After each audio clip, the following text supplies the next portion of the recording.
guys! Welcome back to my channel. Ayan, ito na, eviction night na mamaya. At ang housemate ng mga nominado ay parang malungkot na sino kaya ang lalabas. Ito nga, nag-aalmusal ang mga housemate. Ang sweet ni JM.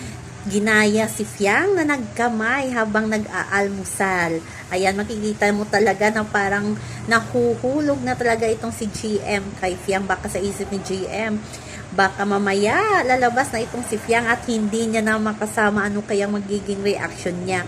Pero for sure yan, hindi lalabas si Fiang. Siyang pinakamataas na BBS kahit pinakamalakas din sa BBA. Diba? Makikita natin yan sa latest tally ng nomination.